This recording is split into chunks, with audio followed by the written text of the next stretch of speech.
Hello guys, welcome to my YouTube channel. Aman Sharma YouTube channel पर आपका स्वागत है गाइस। चलिए ठीक है, अब हम पढ़ते हैं क्लास 12।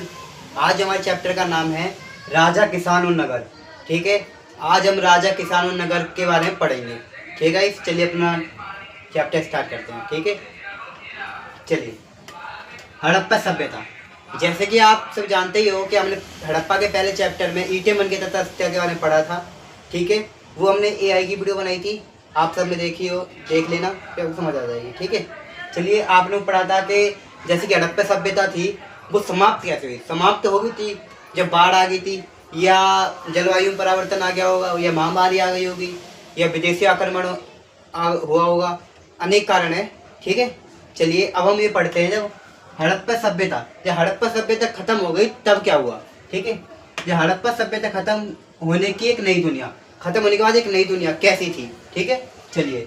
हड़प्पा सभ्यता खत्म होने के बाद 15 सालों में बहुत कुछ बदल गया था। मतलब कि जब हड़प्पा सभ्यता जब खत्म हुई थी 15 सालों बाद, जब 15 सालों बाद जब हड़प्पा सभ्यता खत्म हुई थी, जब हड़प्पा सभ्यता खत्म हो गई तो वहाँ पर क्या हुआ, गांव बसना स्टार्ट हो गए। गांव बसे, खेती का विस्तार हुआ। जब वहाँ पे कोई गांव बसेंगे तो लोग खेती भी करेंगे। जब गांव बसे तो वहाँ खेती का विस्तार हुआ, खेती तेजी से बढ़ी। ठीक है, फिर हड़प्पा सभ्यता के बाद एक वैदिक वैदिक युग आया। हड़प्पा सभ्यता के बाद एक वैदिक युग आया। ठीक है गाइस, फिर भारत के अलग अलग हिस्सों में, मतलब कि भारत के जो छोटे छोटे हिस्से थे, क्षेत्र थे, उसमें खेती का तेजी से विस्तार हुआ। वहाँ पे जो खेती थी वो तेजी से हुई। खेती मतलब कि तेजी से होने लग गई थी वहाँ पे, क्योंकि लोगों ने आके गांव बसा लिए। जब लोग गांव बसा लेंगे आके तो वहाँ खेती करेंगे। लोग तेजी से खेती करने लग गए, वहाँ खेती का तेजी से विस्तार हो गया। ठीक है, लोगों ने पक्के गांव बसा लिए। जैसे कि मैंने आपको बताई, हड़प्पा सभ्यता 15 सालों बाद बहुत कुछ बदल गया। लोगों ने पक्के घर बसा लिए और खेती का विस्तार हुआ।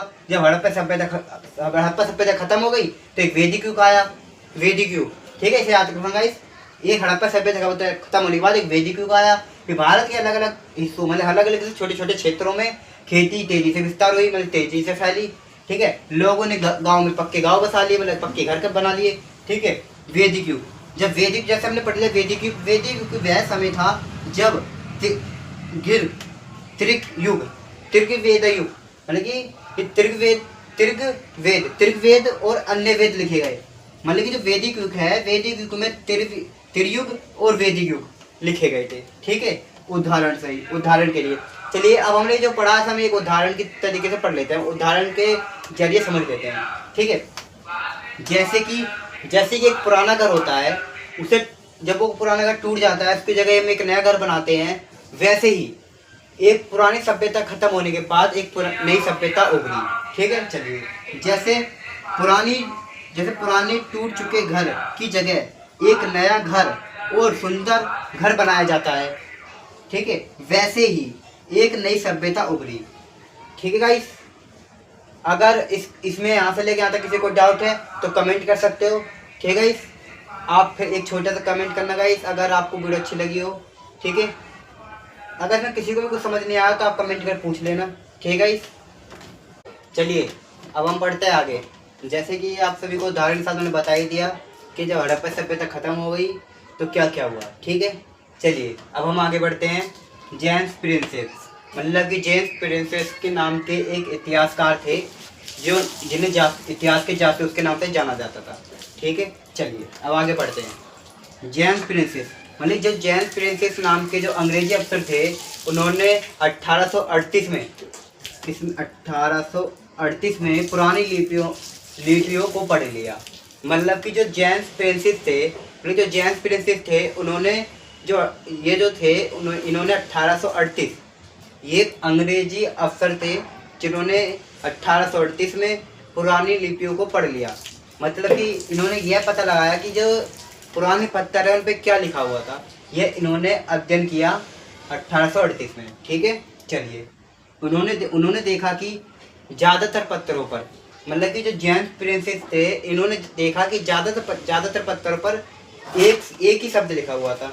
जैसे यह पियादसी का अर्थ होता है सुंदर या आकर्षित दिखना। ठीक है, या अशोक सम्राट, मतलब कि इन्होंने देखा कि ज़्यादा से ज़्यादा पत्थरों पर सिर्फ एक ही शब्द लिखा हुआ था, या तो प्यादशी या फिर अशोक सम्राट का नाम लिखा हुआ था। ठीक है। और खरोष्टी, ये जरूर याद रखना, खरोष्टी और एक ब्राह्मी, खरोष्टी और ब्राह्मी लिपियों का अध्ययन किया। किसने किया? जेम्स प्रिंसेस ने। कब किया? 1838 में। ठीक है। जेम्स प्रिंसेस ने खरोष्टी ब्राह्मण लिपि का अध्ययन किया, 1838 में किया। ठीक है। उन्होंने देखा कि ज़्यादातर पत्थरों पर एक ही नाम लिखा हुआ था, अशोक सम्राट या प्यादशी। ठीक है।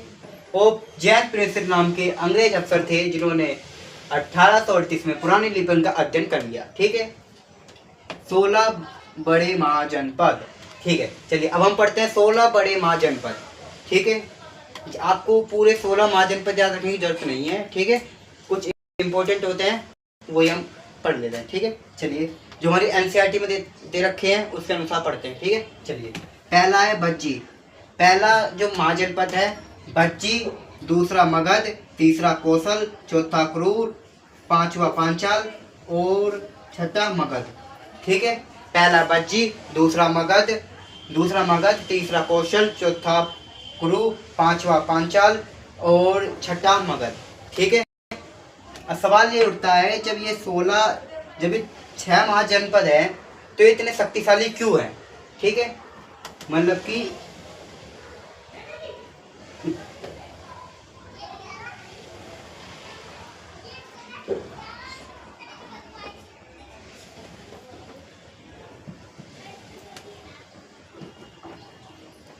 ठीक है। मतलब कि ये 16 महाजनपद हैं, ये इतने शक्तिशाली क्यों हैं? ठीक है। ये जितने महाजनपद हैं इतने शक्तिशाली इसलिए हैं। ठीक है। पहले इन्होंने क्या किया? लोहे की खदानें, मतलब कि इन्होंने लोहे की खदानें की। और लोहे की खदानें क्यों की? लोहे की खदानें इसलिए की जो हथियारों के लिए, जो हथियार मिलेंगे जो हम युद्ध में यूज कर सकते हैं। ठीक है। इन्होंने लोहे की खदानें की जिससे हथियारों के लिए, किसके लिए की? हथियारों के लिए की। ठीक है। जंगलों में हाथी, और जो जंगल में हाथी होते थे उनका उपयोग करते थे, ये सेना के लिए करते थे। किसके लिए करते थे? हाथियों का उपयोग सेना के लिए करते थे। ठीक है। और जो गंगा नदी थी, गंगा नदी क्या थी? गंगा नदी का क्या यूज कर सकते हैं? आप सबको पता है कि नदी होती है उसका यूज हम आधे से ज़्यादा सफ़र के लिए ही करते हैं। तो जितनी भी गंगा नदी होती थी उसका उपयोग हम आने जाने के लिए ही करते थे।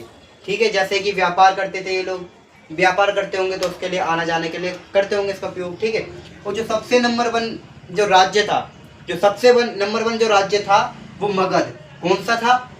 मतलब कि वज्जी, मगध, कौशल, क्रूर, पांचाल, मगध, ये जितने भी बड़े महाजनपद हैं उनका सबसे बड़ा है मगध। सबसे बड़ा क्या था? मगध। मगध राज्य सबसे ताकतवर था। ठीक है। नंबर 1 राज्य था। ठीक है। जैसे कि आज का राज्य देखा जाए तो आज के उस पे बिहार, पटना। ठीक है। जनपद। चलिए अब हम पढ़ते हैं मौर्य साम्राज्य और महान अशोक। जैसे कि अब हम 16 महाजनपद के बारे में पढ़ लिया हमने। ठीक है गाइस। चलिए अब हम पढ़ते हैं मौर्य साम्राज्य और महान अशोक। ठीक है। चलिए टॉपिक स्टार्ट करते हैं। अगर गाइस किसी को कोई डाउट हो तो पूछ लेना। ठीक, कमेंट कर लेना। और लाइक सब्सक्राइब करना ताकि हमारा मोटिवेशनल बने। ठीक है। चलिए स्टार्ट करते हैं। चंद्रगुप्त मौर्य ने चाणक्य की मदद से भारत का सबसे बड़ा साम्राज्य बनाया और अशोक इस वंश के सबसे फेमस राजा थे। मतलब कि जो ये चंद्रगुप्त मौर्य, मतलब कि ये जो चंद्रगुप्त मौर्य है, मतलब कि ये मौर्य साम्राज्य है, जो मौर्य साम्राज्य कब से था? ठीक है। जो 321 ईसा पूर्व। ठीक है। ईसा पूर्व। ठीक है। ईसा पूर्व से था 321 ईसा पूर्व। ठीक है। मौर्य साम्राज्य यहाँ से स्टार्ट हुआ था। ठीक है। मौर्य साम्राज्य ने चाणक्य की मदद से भारत का सबसे बड़ा साम्राज्य बना और अशोक इस वंश के सबसे फेमस राजा थे। ठीक है। मतलब चाणक्य पहले राजा थे जिन्होंने साम्राज्य बनाया। ठीक है। और अशोक इस वंश के सबसे फेमस कैरेक्टर है। ठीक है। ज़्यादा हमें अशोक पर वो करना है। ठीक है। अशोक इस साम्राज्य का मेन कैरेक्टर है। ठीक है, चलिए जैसे आप एग्जाम्पल के लिए समझ लीजिए, जैसे स्कूल का अच्छा मॉनिटर क्लास के लिए शांति के रूल बनाता है, वैसे ही अशोक ने भी कुछ रूल बनाए। ठीक है, चलिए धम। अब आपको इसमें होगा धम कहते किसे हैं, धम है क्या। ठीक है, चलिए अशोक द्वारा अच्छे नियम, मतलब कि जो अशोक है, अशोक द्वारा बनाए गए जितने भी अच्छे नियम है उसे ही धम कहा गया। जैसे बड़ों की इज्जत करना और लड़ाई ना करना, ये अशोक ने नियम दिए। ठीक है, इसे ही धम कहा गया। ठीक है, और अशोक अशोक पहले थे जिन्होंने पत्थरों पर अपने संदेश धम लिखवाए। ठीक है, मतलब अशोक पहले राजा थे जिन्होंने अपने संदेश पत्थरों पर लिखवाए, उसे ही धम कहा गया। ठीक है, चलिए सेना। अब सवाल ये उठता है, जब ये मौर्य साम्राज्य जब अशोक ये साम्राज्य बहुत दूर दूर तक फैला हुआ था। ठीक है, तो इसकी सेना पर कंट्रोल कैसे करता होगा, मतलब अशोक कंट्रोल कैसे करता होगा इतने बड़े साम्राज्य पर। ठीक है, अब हम इसी के बारे में बात करते हैं। ठीक है, सेना का सुपर कंट्रोल रूम। ठीक है, सेना का सुपर कंट्रोल रूम। ठीक है, चलिए अब सेना के सुपर कंट्रोल रूम पर हम चर्चा करते हैं। ठीक है, इतने बड़े साम्राज्य होने के कारण, मतलब कि जो मौर्य साम्राज्य है, इतना बड़ा साम्राज्य होने के कारण राजाओं के पास एक बड़ी सेना थी। मतलब कि जो मौर्य साम्राज्य था बहुत बड़ा था, इस कारण उनके पास एक बड़ी सेना थी।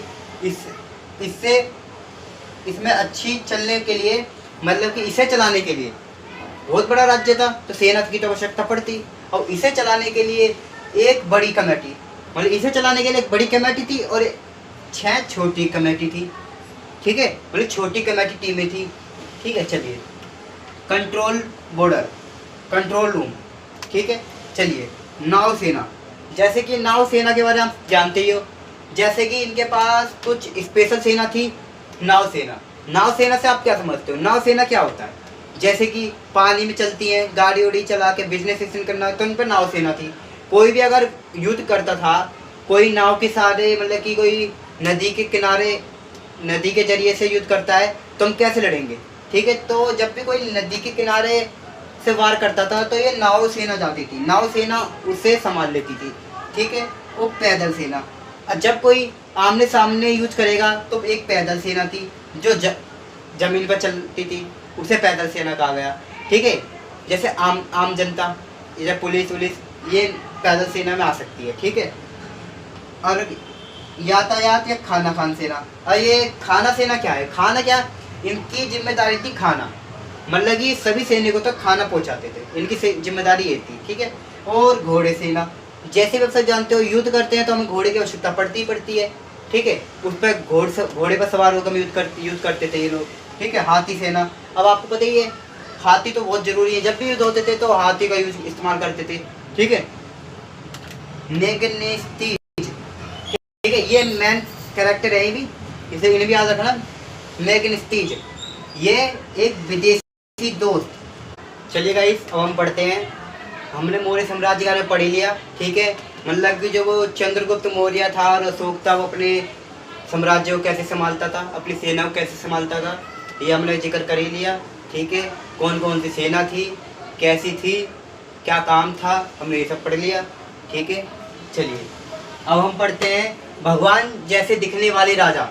मतलब कि कुछ राजा ऐसे थे जो खुद को भगवान की तरह मानते थे, मतलब एक थे भगवान का पुत्र ही मानते थे खुद को। ठीक है, चलिए अब हम पढ़ते हैं। ठीक है, कुछ राजा खुद को आम इंसान नहीं बल्कि भगवान का सबसे अच्छा दोस्त और बहुत ताकतवर दिखना चाहते थे।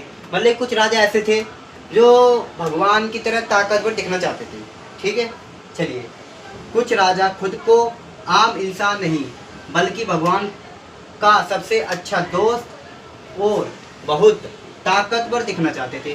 ठीक है, ये आपको बता ही दिया कि कुछ राजा से थे जो ताकतवर सब दिखना चाहते थे, खुद को भगवान की तरह समझते थे खुद को। ठीक है, जैसे अब उदाहरण समझ लीजिए, जैसे छोटा बच्चा सुपरमैन की कपड़े पहनकर खुद को सुपरमैन समझता है, वैसे ही कुछ राजा खुद को भगवान की तरह भगवान समझते थे खुद को। ठीक है, देखो जैसे सुपरमैन की ड्रेस पहनकर खुद को असली सुपरमैन समझ लेते हैं बच्चे, वैसे ही खुद को राजा भगवान समझ लेते थे। ठीक है, देवपुत्र। ठीक है, अब याद रखना, देवपुत्र। देवपुत्र एक खास उपाधि होती थी। ठीक है, एक खास उपाधि जिसका मतलब था देवता का पुत्र, मतलब कि देवपुत्र नाम की एक उपाधि थी जिसका अर्थ था देवता का पुत्र, सन ऑफ गॉड, मतलब कि भगवान का पुत्र। क्या उपाधि थी? देवपुत्र। देवपुत्र क्या थी? देवपुत्र एक उपाधि थी जिसका मतलब है देवता का पुत्र, गॉड ऑफ सन। ठीक है, और एग्जाम स्टार। ठीक है, एग्जाम के लिए इंपॉर्टेंट है, फिर भी आप नोट कर लेना। ठीक है, केशर राजा ने देवपुत्र की उपाधि ली, मतलब इसका मतलब क्या है? मतलब जो केशर राजा थे उन्होंने देवपुत्र की उपाधि ली, मतलब कि खुद को देवता का पुत्र समझा, मतलब कि सन ऑफ गॉड, खुद को भगवान का पुत्र समझा। किसने समझा? केशर राजा ने। किसने? केशर राजा ने देवपुत्र की उपाधि ले ली। ठीक है, चलिए किसान। अब जैसे कि आप सबको पता ही था, जब हड़प्पा सभ्यता समाप्त हो गई, 15 साल समाप्त हो गई थी, जब सब लोग आके बसने लगे।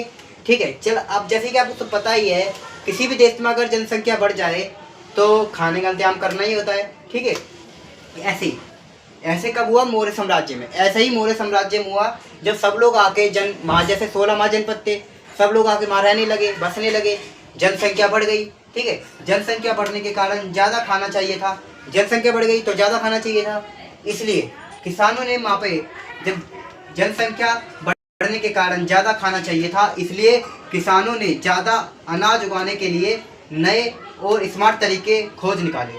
मतलब कि देखो, जब कई भी सीधी सी बात है, जब जनसंख्या बढ़ जाएगी तो हम अपने साधन भी बढ़ाने होंगे और तरीके भी बदलने होंगे। इन्होंने क्या करा? नए तरीके अपनाए, स्मार्ट तरीके अपनाए, ताकि खेती ज़्यादा हो, क्योंकि जनसंख्या बढ़ गई तो सबको खाना होनी चाहिए। ठीक है, नदी। इन्होंने क्या किया? पहला कार्य, नदी के पास के इलाके में लोहे के हल का प्रयोग किया। मतलब कि जो नदी के किनारे का जो एरिया होता था, जैसे कि आप सभी को पता ही है, जैसे गंगा घाटी ले लेते, गंगा घाटी, जो गंगा घाटी का जो एरिया होता था, गंगा घाटी का एरिया, जैसे आप सबको पता ही है कि नदी के पास का जो एरिया होता है बहुत उपजाऊ होता है। ठीक है, वैसे ही जो नदी के किनारे वाले इलाकों में लोहे के हल का प्रयोग किया। किसका प्रयोग किया? लोहे के हल का। किसका प्रयोग किया है? लोहे के हल का प्रयोग किया उन्होंने। अच्छा, कोई हम लोहे के हल का प्रयोग कर रहे हैं, ऊपर से गंगा घाटी नदी के किनारे वाले भाग में हल का प्रयोग कर रहे हैं, तब कि वो एरिया जो उपजाऊ रहता है। ठीक है, वैसे नदी के किनारे, कोई सी नदी हो, उसके किनारे का एरिया हमेशा उपजाऊ मिलता है। ठीक है, चलिए पानी के लिए मतलब उन्होंने सिंचाइयों के लिए क्या किया? जो पानी के लिए कुआं, तालाब और नहरें बनाई। ठीक है, अब सिंचाई कैसे करेंगे? अब जो वहाँ की नदी थी, गंगा घाटी नदी थी, ठीक है, जो कुआं थे, तालाब थे, नहरें बना ली। ठीक है, उससे सिंचाई की। ठीक है, और जो धान चावल, जो धान थे, धान को चावल कहते हैं, आप सबको पता ही है। ठीक है, धान के छोटे पौधों को पानी में लगाया, मतलब कि धान के जो जितने पौधे होते थे उन्हें पानी में लगाया, जिसे रोपाई कहते हैं। ठीक है, आप समझ लेना, जिसे रोपाई कहते हैं, रोपाई करनी शुरू कर दी थी किसानों ने। ठीक है, लोहे के हल का, मतलब लोहे के हल का जो फाल होता है, जो नोक होती है, लोहे के हल की फाल होती है, वो नीचे वाला हिस्सा जो होता है वो जमीन के अंदर जाता है, और जमीन, गाइस हमने उसमें पढ़ा था, मतलब कि जो किसान है, जनसंख्या बढ़ने के कारण लोगों ने स्मार्ट तरीके अपनाए थे किसानों ने। ठीक है, गंगा घाटी के किनारे, गंगा घाटी की जो मतलब नदी किनारे जो भी मिट्टी होती है उपजाऊ ही होती है। ठीक है, चलिए अब हम अपने टॉपिक पे आते हैं। सबसे बड़ा गिफ्ट, जमीन का दान। ठीक है, चलिए पढ़ते हैं। जो पुराने ज़माने के जो राजा हुआ करते थे ना, वो ब्राह्मण और मंदिरों को पूरी तरह की जमीन गिफ्ट कर देते थे, मतलब दान कर देते थे। ठीक है, पुराने राजा लोगों को खुश होकर ब्राह्मण और मंदिर को पूरी तरह से जमीन गिफ्ट कर देते थे। ठीक है, धर्मशास्त्र के अनुसार महिला को जमीन दान करने का अधिकार नहीं था। ठीक है, किसके अधिकार? धर्मशास्त्र के अनुसार महिलाओं को जमीन दान करने का अधिकार नहीं था। ठीक है, लेकिन पार्वती गुप्त महिला एक ऐसी अनोखी महिला थी, मतलब महिला नहीं, रानी थी, जिनने जमीन का दान किया। ठीक है, जमीन का दान किया। वो भी इसलिए क्योंकि ये चंद्रगुप्त मौर्य की दूसरी बेटी थी। ठीक है, और चंद्रगुप्त मौर्य आपको पता ही है, जब मौर्य साम्राज्य का स्थापना हुई थी, वो चंद्रगुप्त मौर्य ने ही सबसे पहले अपना राज्य स्थापित किया था। ठीक है, ये उसी की बेटी है। ठीक है, उन्होंने ही जमीन दान करने का अधिकार था सिर्फ उनके पास में। ठीक है, अग्रहार, ठीक है, वह जमीन जो ब्राह्मणों को गिफ्ट में दे दी जाती थी और उस पर कोई टैक्स नहीं लगता था। मतलब कि जो जमीन ब्राह्मणों को दी जाती थी उस पर किसी भी प्रकार का टैक्स नहीं हुआ करता था। ठीक है, एग्जाम स्टार, ठीक है, पार्वती गुप्त, मतलब कि जो पार्वती गुप्त जो चंद्रगुप्त मौर्य की दूसरी बेटी है, बेटी के पास जमीन दान करने का अधिकार था। मतलब कि जमीन की मालकिन थी। कौन थी? पार्वती गुप्त। चंद्रगुप्त मौर्य की दूसरी बेटी को ही जमीन दान करने का अधिकार था सिर्फ। ठीक है, एग्जाम स्टार, ये भी आप याद रखना। पार्वती, ये पार्वती की बेटी के पास भी जमीन की मालकिन का होने का अधिकार था। मतलब कि जमीन की मालकिन का अधिकार भी था और दान में देने का अधिकार भी था। ठीक है, यहाँ से लेके यहाँ तक किसी को कोई डाउट हो तो पूछ सकते हो कमेंट करके। ठीक है, अब हम मोटा मोटा पढ़ लेते हैं। मतलब कि जितने भी बड़े बड़े राजा हुआ करते थे, सिर्फ वो ब्राह्मणों को जमीन दान कर देते थे। ठीक है, पर धर्म शास्त्र के अनुसार थे, महिलाओं को कोई अधिकार नहीं थे कि वो भी दान कर सके। ठीक है, लेकिन पार्वती गुप्त अनोखी रानी थी जिन्होंने जमीन का दान किया और अग्रार वह जमीन को ब्राह्मण को गिफ्ट में दी जाती थी, उस जमीन पर कोई टैक्स नहीं होता था। मतलब कि जो ब्राह्मणों को जो जमीन दान में दी जाती थी उन पर किसी प्रकार का टैक्स नहीं लगाया जाता था। ठीक है, एग्जाम इसका, पार्वती गुप्त चंद्रगुप्त मौर्य दूसरी बेटी थी, इनके पास जमीन की मालकिन होने का अधिकार था। ठीक है, पार्वती की बेटी के पास भी जमीन की मालकिन होने का अधिकार था। ठीक है, अगर किसी को डाउट हो तो कमेंट कर लेना। ठीक है, जो हमने अगले उसमें पढ़ा था जमीन का दान। ठीक है, पहले हमने पढ़ा था धर्म शास्त्र के अनुसार महिलाओं को जमीन दान करने का अधिकार नहीं था। ठीक है, चलिए अब उससे आगे पढ़ते हैं। ठीक है, बिजनेस टीम, व्यापार की टीम। ठीक है, व्यापार के बारे में समझेंगे। मतलब कि राजा किसानों नगर में व्यापार कैसे होता था। ठीक है, कौन कौन करता था, क्यों करते थे। ठीक है, सब समझेंगे। चलिए स्टार्ट करते हैं। पुराने समय में व्यापार को बहुत बढ़ गया। मतलब कि पुराने समय में व्यापार बहुत बढ़ गया था।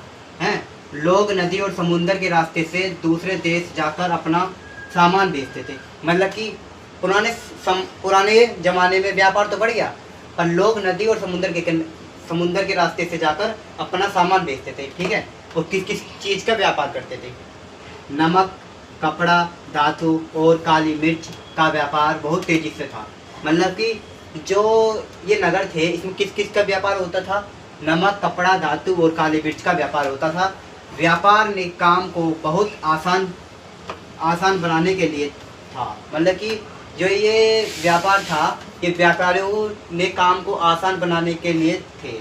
ठीक है, चलिए श्रेणी, जो कौन कौन व्यापार करता था। ठीक है, व्यापारियों और शिल्पकारों का ग्रुप जो कच्चे माल को खरीदकर सामान बनाते थे। ठीक है, मतलब कि जो श्रेणी थी वो व्यापारी शिल्पकार का ग्रुप था। मतलब कि एक छोटा सा ग्रुप था। किनका ग्रुप था? शिल्पकारियों का ग्रुप था जो कच्चे माल को खरीदकर सामान बनाते थे। ठीक है, एग्जाम स्टार, एग्जाम के लिए बहुत इंपॉर्टेंट है, इसलिए इसे नोट कर लेना। रोमन साम्राज्य में भारत के काली मिर्च और कपड़ा की बहुत ज़्यादा डिमांड थी। मतलब कि रोमन साम्राज्य में भारत की काली मिर्च और कपड़े की बहुत ज़्यादा डिमांड थी। ठीक है, खजाना सिक्के की जादुई कहानी। ठीक है, चलिए अब हम खजाने के बारे में पढ़ते हैं। कौन कौन से राजा ने कौन से सिक्के चलाए और कैसे सिक्के चलाए। ठीक है, चलिए पहले लोग सामान के बदले सामान देते थे। मतलब जो पहले के जो लोग थे, पहले सिक्के नहीं चलते थे, सामान के बदले सामान लेते थे। मतलब आदान प्रदान करते थे सामान का। फिर व्यापार को तेजी करने के लिए डिमांड सिक्के बनाने पड़े। ठीक है, मतलब कि व्यापार को तेजी करने के लिए उन्होंने डिजाइन सिक्के बना लिए। ठीक है, हाथ सिक्का, मतलब कि हाथ जो सिक्का होता था उसे हथौड़ी से पीट कर बनाया जाता था। मतलब कि उसे हथौड़ी से पीट कर बनाया जाता था, किससे? तांबे से। ठीक है, हिंद यूनानी शासक राजाओं की फोटो वाले सिक्के थे। ये कौन सिक्के थे? ये राजाओं के हिंद यूनानी सिक्के वाले। ठीक है, कृष्ण सोने के सिक्के हुआ करते थे, ये सबसे शानदार सिक्के थे क्योंकि ये सोने के सिक्के थे। ठीक है, आहाज सिक्के, ये चांदी तांबे को पीट कर बनाए जाते थे। कौन से सिक्के बनाए जाते थे? आहाज सिक्के। जो आहाज सिक्के होते थे वो चांदी और तांबे को थोड़े पीट कर बनाए गए पुराने सिक्के थे। एग्जाम स्टार, सबसे पहले सोने के सिक्के कृष्ण राजा ने चलाए। किसने चलाए थे सोने के सिक्के? कृष्ण राजा ने चलाए थे सबसे पहले। ठीक है, याद रखना से। एग्जाम स्टार, चित्र और नाम वाले पहले सिक्के हिंद यूनानी शासक ने चलाए। ठीक है, यहाँ से लेके यहाँ तक किसी को डाउट हो तो कमेंट कर सकते हो भाई। ठीक है, फिर भी आपको मोटे मोटे पढ़ लेते हैं, मोटे मोटे समझा सकता हूँ। पुराने ज़माने में व्यापार बढ़ गया। ठीक है, लोग नदी के रास्ते से आ जाकर व्यापार करते थे। ठीक है, किसका व्यापार करते थे? नमक, कपड़ा, धातु, काली मिर्च का व्यापार करते थे। ठीक है, और शिल्पकारों के ग्रुप होता था जो माल को खरीद कर सामान बनाते थे। ठीक है, रोमन साम्राज्य में माल की काली मिर्च और कपड़ों की ज़्यादा डिमांड थी। और खजाना, पहले लोग सामान का आदान प्रदान करके सामान खरीदते थे। फिर व्यापार को बढ़ाने के लिए डिमांड सिक्के चला बनाए। आहाज सिक्के, यूनानी शासक सिक्के, कृष्ण सोने के सिक्के, आहाज सिक्के चांदी और तांबे को थोड़े से पीट कर बनाए गए सिक्के थे। और एग्जाम स्टार सबसे पहले सोने के सिक्के कृष्ण राजा ने चलाए। और एग्जाम स्टार चित्र को नाम वाले सिक्के हिंदी यूनानी सिक्के शासक ने चलाए। ठीक है, यहाँ से किसी को डाउट हो तो कमेंट कर सकता है गाइस। ठीक है गाइस, चलिए अब अपना टॉपिक पढ़ते हैं हम। ठीक है, मतलब की जो ये लिपि थी, मतलब कि पत्थरों पर जो संदेश लिखे गए हैं उसे पढ़ना इतना कठिन क्यों था? ठीक है, चलिए पढ़ते हैं हम। पत्थरों पर लिखे संदेश अभिलेख पढ़कर हमें बहुत कुछ पता चलता है, लेकिन इन पत्थरों को जादूगरों के लिए भी पढ़ना मुश्किल है। मतलब कि जो इन पत्थरों पर जो चिन्ह बनाए गए हैं यह पढ़ना जादूगर के लिए भी मुश्किल है। क्यों मुश्किल क्यों है? हजारों साल पुराने होने के कारण। मतलब कि जो चिन्ह हैंगे ये पत्थर के अक्षर हल्के मिट चुके हैं या फीड हो चुके हैं। ठीक है, और कई पत्थर टूट गए हैं। मतलब कि कुछ पत्थरों पर चिन्ह बने हुए हैं, कुछ मिट गए हैं और कुछ पत्थर टूट गए हैं। ठीक है, इस कारण उन पत्थरों को नहीं पढ़ा जा सकता, उन लिपियों को नहीं समझा जा सकता और पढ़ा जा सकता, जिससे जरूरी शब्द गायब हो गए हैं। मतलब कि जो उस पत्थर पर जो जरूरी शब्द हैं वो गायब हो चुके हैं। सबसे बड़ी दिक्कत, इमारतें सिर्फ राजाओं को मतलब कि जो इमारतें हैं इसमें जो सिर्फ है राजाओं की तारीफ की गई है। फिर सबसे बड़ी दिक्कत यह है इसमें सिर्फ राजाओं की तारीफ है, गरीब लोगों की बातें नहीं। मतलब कि इन पत्रों को जो अक्सर लिखे गए हैं उसमें सिर्फ राजाओं की तारीफ है, गरीब लोगों की तो कोई बात ही नहीं की है। ठीक है, और अभिलेख की सीमाएं, इतिहास को जानने में आने वाली वो कमी जो टूटे पत्थरों के कारण होती है। मतलब कि जो ऐसे इतिहास में जानने वाले कोई भी चीज़ होती है, अगर उस पर कोई चीज़ मिट जाए तो हम कैसे पता लगाएं इस पर क्या लिखा होगा। ऐसे ही ये सबसे बड़ी कमी है पत्थर टूटने के कारण। ठीक है, और एग्जाम स्टार अभिलेख में रोजगार की ज़िंदगी में आम जनता के बारे में कुछ नहीं लिखा होता। मतलब कि जो अभिलेख है, अभिलेख में रोजगार ज़िंदगी मतलब कि लोग रोजगार कैसे जीते थे। ठीक है, और आम जनता के बारे में कुछ नहीं लिखा है। मतलब कि ये जो लिपि है, ठीक है, इस लिपि के बारे में जो अध्ययन किया है उसमें आम जनता की बात नहीं की गई है। मतलब कि पत्थरों पर लिखे गए संदेश और अभिलेख पढ़कर हमें बहुत कुछ पता चलता है, लेकिन इन पत्थरों को पढ़ना जादूगरों के लिए भी मुश्किल है।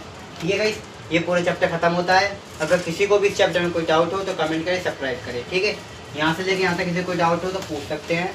ठीक है, मिलते हैं नेक्स्ट वीडियो में। ये चैप्टर आज पूरा हुआ। अब किसी को कोई डाउट हो तो कमेंट करना, उसका कमेंट का 100% दिया जाएगा। ठीक है, मिलते हैं नेक्स्ट वीडियो में।